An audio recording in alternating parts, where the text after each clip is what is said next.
Great, thank you very much for coming in today. It really is a privilege you coming back, especially when you finished year 13. Could you tell everybody a little bit about yourself, what you study, what your next steps are? I'm Trey Mathuthu. I've just recently finished my year 13 A-level exams studying sociology, English, literature and language and business. I would describe myself as Zimbabwean in terms of ethnicity, Welsh nationality. I'm proud of both heritages.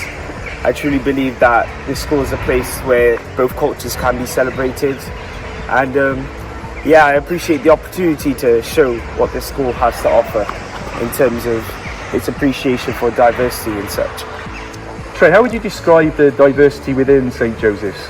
Well, the school has covered a lot of its students operating Google forms and questionnaires, finding out there was quite a few ethnicities and a range of diversity in the school. I'm quite aware there's over 50, well over 40 ethnicities, languages and ethnicities respectively in the school, which shows with the people I know. I mean, my friend group itself is quite diverse, so I guess it just shows the range of pupils we have at our school, and I guess it shows the appreciation and selectiveness and that the school accepts everyone, including me myself as a black person. I'm glad to see many people alike, not just like me but also difference. So I guess it shows like a range of people that you can meet and talk to. Why is it important to have diversity in a school? I feel like diversity allows for a range of opinions, likes, cultures, and although having many people like you is good, I believe that my experiences over my 7 years here with many people of different ethnicities has shown me that the world is truly a different place and has taught me many things I wouldn't have known beforehand. And if we can, we'll convert you from a lawyer into a teacher, because teaching needs people like you, doesn't it?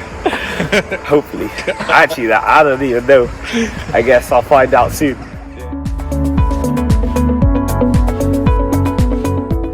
Trey, could you tell us why you brought us to this part of the school? So this is the influencer corner placed around the canteen of the school where most people walk past or end up in. And this follows on from the attempt to display diversity champions within and around school classrooms, and it just shows many people of all heritages, ethnicities, genders, and just shows their success in different fields of work, and it also allows people to see themselves within these people and strive for success in the future. Oh, thank you. I like the point you've made about allows them to see themselves. Do you think there's more work to be done in the school curriculum for people to see themselves? I feel like the RE department have made an attempt with the display of Jesus in different ethnicities, and I do feel like at one side you may see that the curriculum may be able to incorporate more diversity and ethnicities. However, I also do think that the teachers have been trying their best, and I do appreciate the progress the school has made, because beforehand this wasn't here when I first joined, and now we made progress displaying many different influences and people who have made a positive change in their lives. I'm now in the school canteen and I have lovely Hannah here. Hannah, tell us a little bit about yourself. I'm in year 9, I'm from Zimbabwean ethnicity as well. I live in Rochester, Newport, and for my GCSEs I've picked history, sociology and business. Oh, fantastic. Do you have any plans for the future like Trey? Hopefully to go into some type of law, potentially corporate. Very similar to him. Yeah. Brilliant. And why do you think it's important that we come into the canteen this morning? The canteen the school has held many celebration weeks, and the canteen has been like a big part of that, when during the celebration weeks they've been doing the different types of food from those cultures. So for example, the Windrush celebration, the canteen did a bunch of like Caribbean food and they did a really good job on it. Yeah. Okay, and anything, what other nights have happened that have had? They've had the Windrush one, the Irish one, the Filipino one, the Indian heritage one, and I'm pretty sure they're planning loads more. Loads more, yeah. And do you think that's important, a celebration of culture and food? Yeah, I think it is, because it brings people from the school community together, and it gives you like a sense of belongingness with other people. Oh, thank you, Ronna. Thank you. Well, thank you, Trey. So I can see that you brought us into the main hall. Why have you brought us here? The hall, known throughout the school as a place of assembly, where we worship, celebrate our religious identity as a school. And I also believe it's a nice place where we show our diversity, not only through the many pupils in the school, but also the many historical figures, my favourite being Martin Luther King. So I'm glad to see some representation here. Trey, is there something else you wanted to say about being here in the main hall? So this is the assembly lectern, a place where teachers often come to host assembly. But I remember when I did the Year 10 one, discussing all the work and development the school have done for racism and diversity. And I feel like it was a great opportunity to connect with the students, because when they hear it coming from a teacher, it might have a different reaction compared to a student. So again, I feel like it's great, all the work the teachers have done, and it was nice for me to truly display that to the students so they get a true feel for the progress we've made over time. And I remember you had Year 10 spellbound in your hand, and did you have a script ready for that? No script. Obviously we had the work we've done together in the school council and things like that, but other than that, it was just true off the head, because we have made a lot of progress, especially recently. So I feel like it was quite easy for me to recall that information, especially seeing as like I was in the school council and you were there as well. So yeah, it was quite nice for us to show like all the work we had done over time. It was a true show of progress. Yeah. Okay, Trey, could you explain please why we're here at this banner? I believe that this banner displays the school's stance on racism, taking an anti-racist approach, meaning I believe they take preventative action in all forms of racism, and are truly trying to tackle it, because beforehand there were many more reports of racism, and I believe having banners like this truly shows not only the fact that the school will support anyone who's been a victim of racism, but the fact that the school will work to provide consequences for anyone who partakes in it, or will at least try to educate those who are racist. Thank you. So do you think the education is as important as the sanction? I do believe so. I believe education is the first step, and that most of the time, in a school, you're bound to have, kids who are unaware of what they're saying or doing. So I believe that sanctions may not be as necessary as education in this first step, but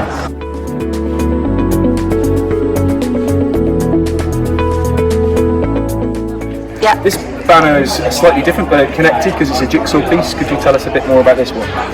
I believe that this banner takes more focus on discrimination, particularly the way people are treated in terms of their ethnicity, mainly in this situation.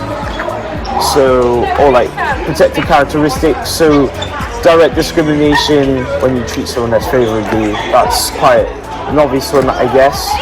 I believe that indirect is more kind of common, with like arrangements that put someone with a protected characteristic at a disadvantage, excluding someone, or harassment, unwanted behaviour, victimization just unfairly because they've complained about their discrimination.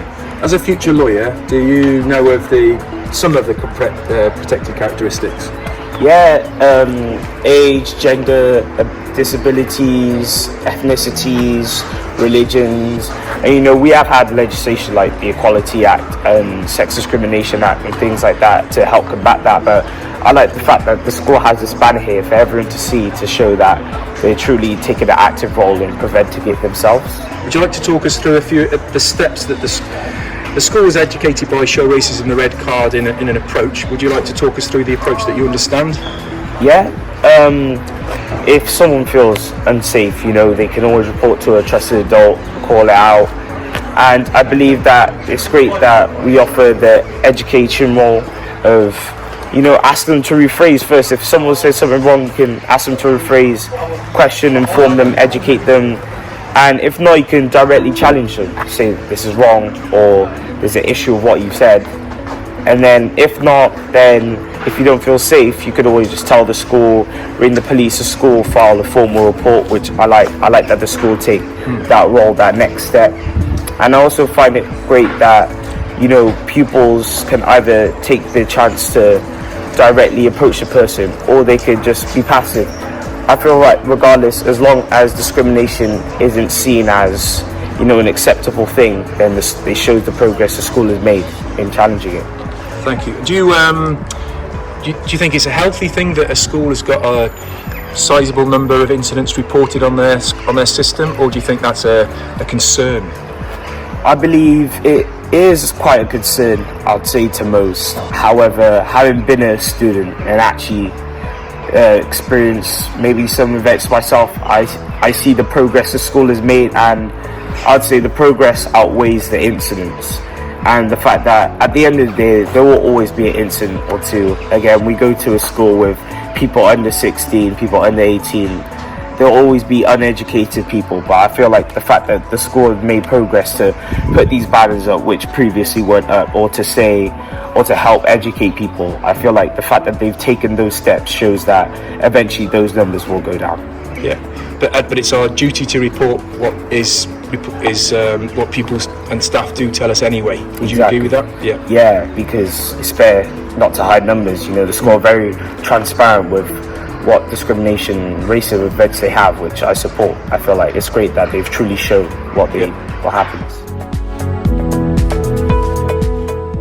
Okay, thank you, Trey. Why have we come to a classroom to talk about the CAP? Well, I believe an impressionable Year 10 class is the perfect opportunity to discuss the school's progress in the strategic equality action plan, and I think the changes made each year need to be displayed with each year group as they rise up, because these are the people who are going to be in my place in a few years. Absolutely, thank you. And one of the first focus areas of the CAP is that there's representation in the ministry group.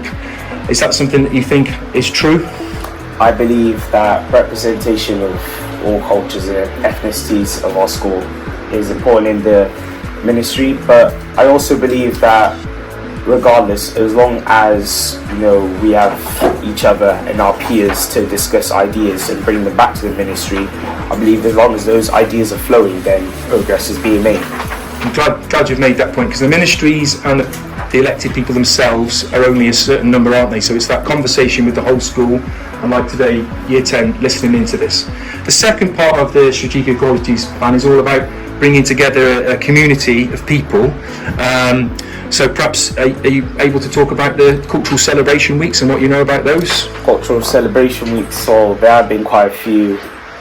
Are you regarding the Polish Windrush events, the Indian celebration in the Philippines? Yeah. I truly believe that it's kind of crazy to see. You know, I always saw them online myself. I used to think, oh, why can't my school do this? And now it's here.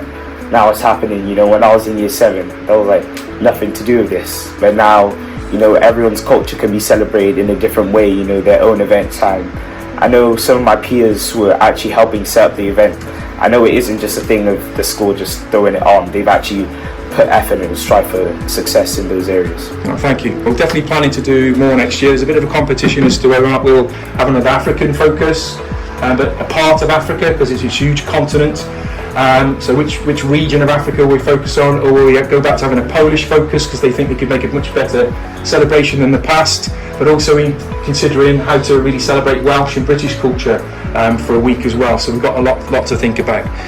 Also, as part of community cohesion, we've tried to encourage staff to go on different training days to learn about curriculum and to learn about how to report racism. Do you think staff training is an important part of the school's progress? Staff training is a great part of the school's progress. I mean, in all my subjects, even at A level where we should be focused more on our exams, I've seen the teachers strive to put more effort into the lessons. Not only that, but the way in which the classroom is structured. And I do think that although teacher training is important, I believe that it's also the students. In fact, you know, one of my teachers was telling me that the students have to, you know, take an active role in not allowing things to happen within the classroom that shouldn't go by. And my form tutor himself was telling me that we should be reporting incidents, because a few students were a bit, you know, angry with some issues that happened, but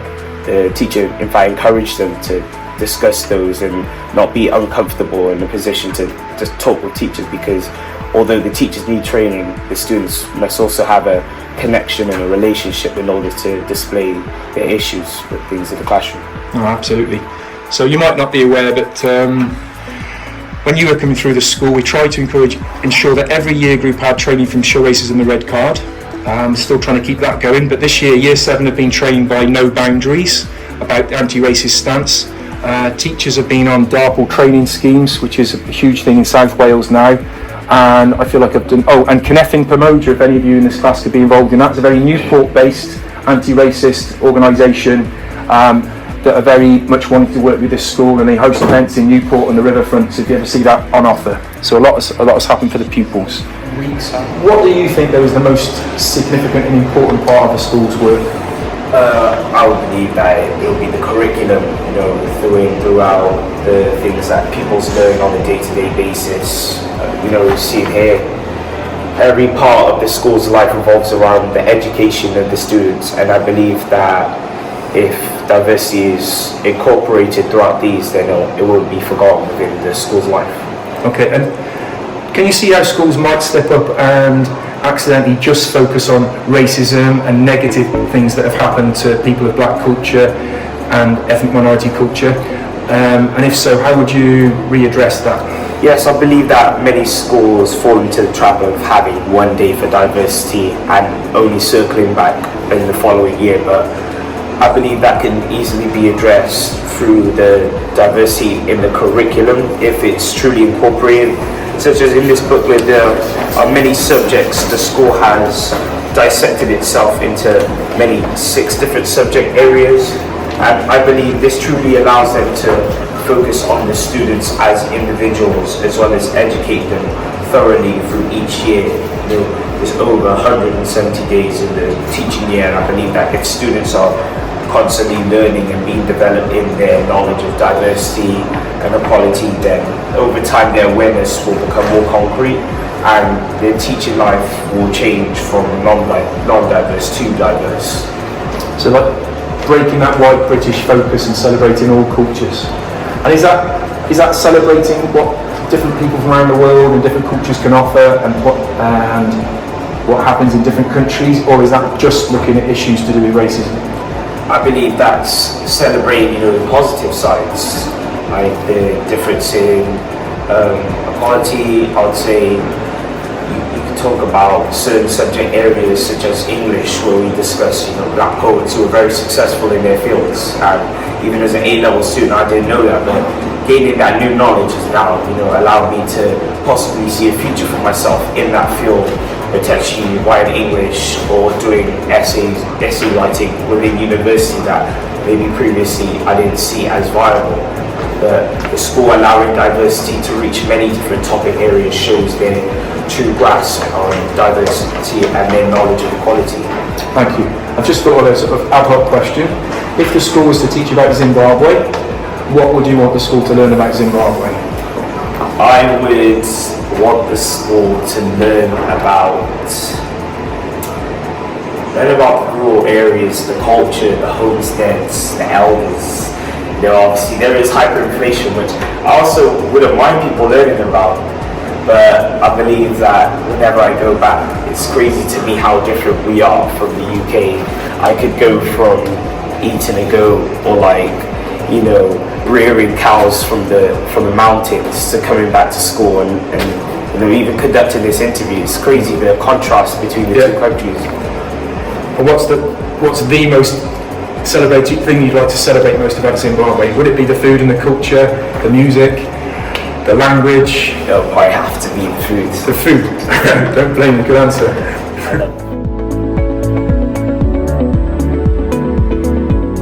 Thank you so much for coming into school. It's been an absolute privilege having you here. I think you're going to be a fantastic lawyer in the future. I'm really grateful for the balanced perspective that you've provided for people to understand and for people to realise that this is a journey. We want it to speed up. We want racism to be tackled a lot faster. Wales wants it to be anti-racist by 2030, but with a positive mindset like yours and with people like you involved in helping to tackle racism and discrimination. I think we have a positive future ahead. So really grateful for your time. Thank you. Happy to be back. Thank you.